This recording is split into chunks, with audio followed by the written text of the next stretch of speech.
না না আপনি আপনি আপনি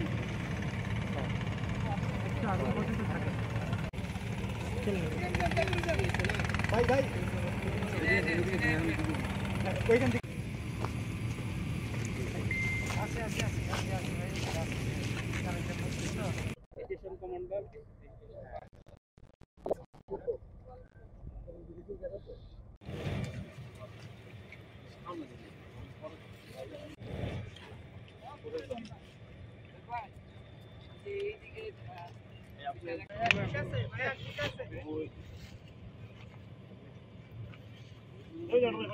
গোপন সংবাদের ভিত্তিতে গত 24 অক্টোবর 2025 শুক্রবার রাত 11টা থেকে আজ সকাল 8টা পর্যন্ত বাংলাদেশ কোস্টগার্ড স্টেশন পাগলা এবং মৎস্য অধিদপ্তরের সমন্বয়ে মুন্সিগঞ্জের মুক্তারপুর এলাকা এবং তৎসংলগ্ন অঞ্চলে একটি বিশেষ অভিযান পরিচালনা করা হয়।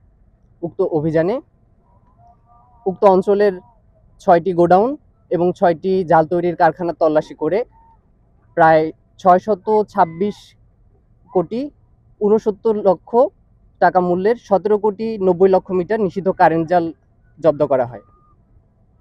জব্দকৃত কারেন্ট জালের পরবর্তী আইনানুগ কার্যব্যবস্থা বর্তমানে চলমান রয়েছে। মৎস্য সম্পদ রক্ষায় বাংলাদেশ কোস্টগার্ড ভবিষ্যতেও এ ধরনের অভিযান অব্যাহত রাখবে। এই যে 6